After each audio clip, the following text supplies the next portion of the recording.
La infancia y la juventud de hoy son nuestro futuro, pero 1 de cada 7 jóvenes de entre 10 y 19 años no tiene ilusión por el mañana. ¿Cómo asumir que un 20% de los niños, niñas y adolescentes experimenten un trastorno de salud mental? Frente a la sociedad de likes que proyecta una imagen retocada de eterna felicidad, hoy mostramos la cara real de los más jóvenes. Y para hablar sobre salud mental, veré a Eva Rivas, miembro de la Sociedad Española de Psiquiatría del Niño y el Adolescente, a Leticia Dolera, directora y actriz que sufrió acoso escolar, y a un grupo de adolescentes. Cristina, Rodrigo, Sandra, os voy a dar un dato. Casi el 50% de los trastornos mentales se manifiesta antes de los 14 años, pero es que en la mayoría de los casos no se detectan y por lo tanto tampoco pueden tratarse.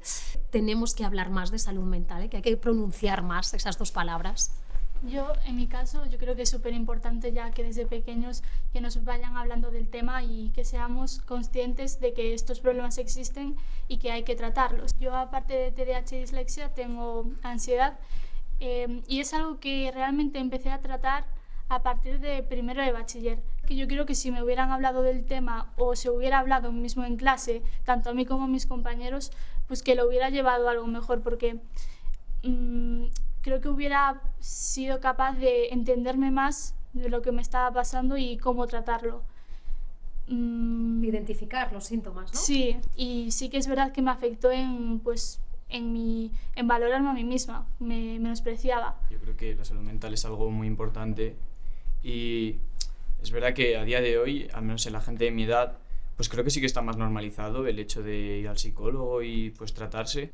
Entonces yo voy al psicólogo una vez al mes, más o menos, porque aunque no creo que tenga nada, creo que es muy importante porque es alguien que puedes hablar de lo que tú quieras con él. Entonces es bastante aliviador. Entonces, pues de los estudios o cualquier cosa que te atormente, pues puedes contárselo. Está muy normalizado la salud mental y yo creo que en nuestras generaciones, en nuestra generación, en la joven, yo creo que está normalizado, pero en vuestras generaciones, en las más adultas, no llega esa comprensión, ¿no?, hacia los jóvenes. No creo que estén intentando avanzar, ¿no? Entonces, yo, por ejemplo, en mi caso, yo hace un año fui diagnosticada con depresión, anorexia restrictiva y un trastorno de la ansiedad. ¿Cómo estás ahora mismo, Sandra? En comparación a hace el último año, yo he mejorado muchísimo. Va a hacer ya justo un año, tuve un intento de suicidio y yo todo lo que he conseguido hasta ahora lo he conseguido gracias a mi psicóloga, por supuesto que es maravillosa, pero el gran esfuerzo y todo el trabajo ha sido gracias a mí. Yo he querido avanzar, yo he querido plantearme: Sandra, no puedes seguir así, tienes que vivir tu vida, tienes 16 años, sigue para adelante. Yo quiero vivir. Entonces, tú se lo dices a la Sandra de hace 8 meses y te dice que estás loca, que qué estás diciendo. Pero estoy muchísimo mejor, gracias a la ayuda que estoy recibiendo. Sí. La pandemia duplicó el número de atenciones en salud mental a niños y niñas en nuestro país, desbordando los recursos sanitarios. Hoy me entrevisto con Eva Rivas, miembro de la Sociedad Española de Psiquiatría del Niño y el Adolescente y psiquiatra infantil en el Centro de Salud Mental de Moratalaz. Eva, ¿cómo estás? Muy bien, buenas tardes.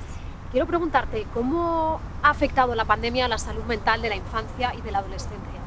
Pues ha afectado mucho y muy mal, sobre todo a los adolescentes.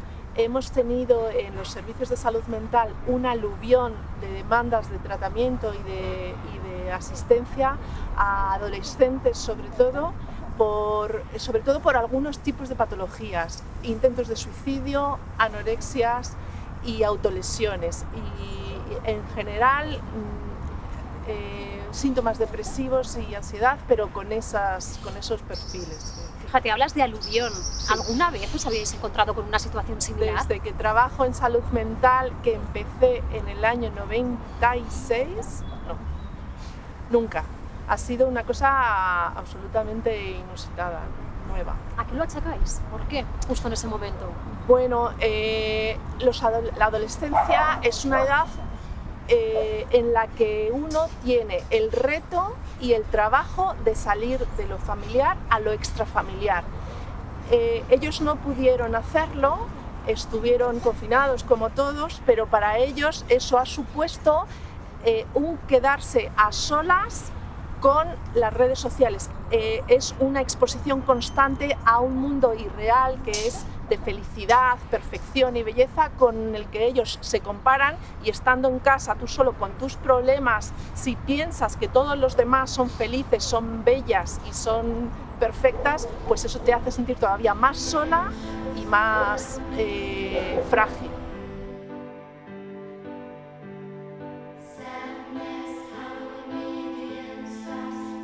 ¿Os sentís presionados para ser felices? Bueno, en ocasiones sí. Muchas veces es como que yo me presiono a mí mismo para ser feliz, porque pienso como, es que la vida se está pasando y va a llegar un momento en el que ya seas mayor y luego pues te mueras y todo, entonces tienes que ser feliz, tienes que aprovechar la vida. Y eso es como que llega un momento que sientes que como no estás siendo feliz como a ti te gustaría serlo, que algo estás haciendo mal.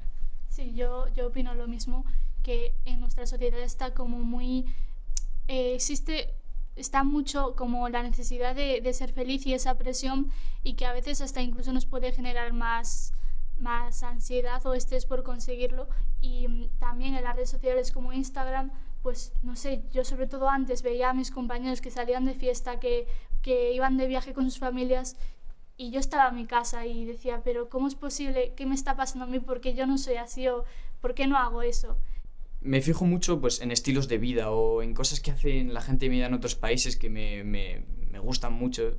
Y sí que me hace sentir un poco que lo que yo vivo no es suficiente. Más que a lo mejor físicamente, que puede pasar, es un poco más eso. Y eso hace, por ejemplo, que vea, joder, es que cómo viste esta gente o qué cosas hace, y hace que sienta que lo que tengo yo no es para tanto, que lo que tengo yo, pues yo creo que está genial. Pero bueno, en esos momentos... ¿Pero lo piensas? Sí, realmente hay veces que pienso pues que eso, que mi vida pues, es un poco pues, normal, que me gustaría que fuese mejor, pero que realmente seguro que la vida de esa gente es igual que la mía, solo que se graban en momentos específicos. Pero yo creo que sí que nos sentimos como sociedad como tenemos que ser felices, o ya, o ahora mismo, ¿no? Yo creo que ser feliz es algo que cuesta muchísimo y que nos lo tenemos que trabajar, y que todo el mundo se lo tiene que trabajar, sí. El bullying y los trastornos mentales están íntimamente unidos, ¿no? ¿Alguno ha sido víctima de acoso escolar? Yo en primaria sí que es verdad que había algunas personas que yo sentía que me hacían bastante daño. Sobre todo, yo creo que respecto a pues, aspectos que podían afectarme debido al TDAH. Por ejemplo, yo emocionalmente pues me costaba y me cuesta un poco pues a veces entender mis emociones. Entonces era muy común que yo llorase. Y yo recuerdo que se metían conmigo muchísimo porque era una llorona, porque lloraba mucho y era la única forma de expresar esos sentimientos. Y después, por cosas súper estúpidas, por así decirlo, que a mí, pues ya con tener esa visión de que no eres igual que el resto porque te cuestan más las cosas, que me afectaba muchísimo más. Cristina, Rodrigo, Sandra, muchas gracias, ha sido un placer. Gracias a vosotros. Reconforta verles hablar con tanta naturalidad sobre la salud mental. A mis 17 años era imposible hacerlo. El tabú y el miedo al rechazo eran un monstruo demasiado poderoso. Muchos hemos pasado por eso. Ojalá aquella Andrea hubiese podido verbalizar a sus amigas, a su familia, su ansiedad, sus miedos, sin ningún tipo de vergüenza. Ellos, Sandra, Cristina y Rodrigo, tienen mucho ganado. ¡A por ello!